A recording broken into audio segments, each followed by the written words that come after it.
January 25th, 1967. Betty Andreasson was working in her kitchen while her mother, father, and 7 children were in the living room. All of a sudden, the lights started to flicker on and off.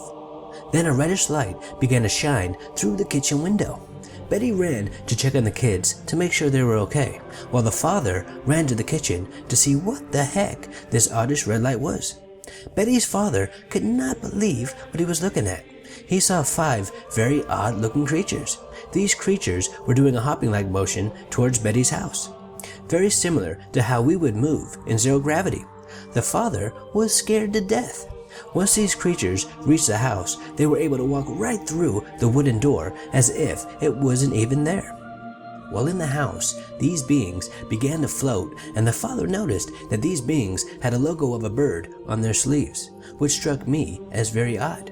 These alien creatures put the entire family in a state of suspended animation and began to communicate with Betty telepathically. Now, Betty was not able to move or talk, but she was very scared for her family as she was watching them.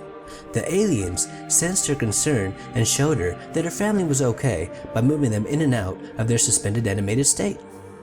Now, Betty started to feel very calm, and she sensed that these alien beings were friendly. Betty was then taken to their craft. The craft was small and looked exactly like your typical saucer-shaped UFO. Betty says that this smaller craft flew to the bigger mother craft.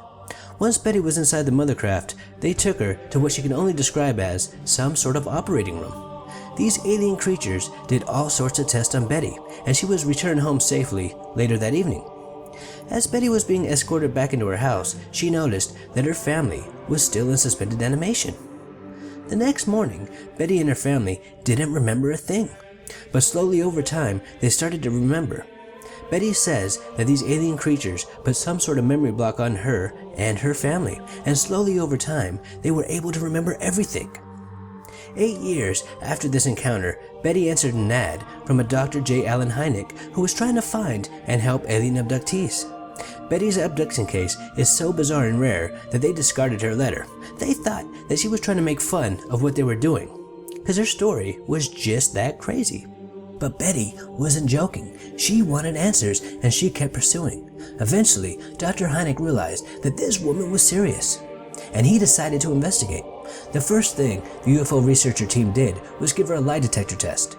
Now, to their surprise, Betty passed with flying colors. There was no more doubt. They knew Betty was 100% convinced that what happened to her was real, at least in her mind. During Betty's 12-month investigation, she took 2 lie detector tests and 14 sessions of regressive hypnosis therapy.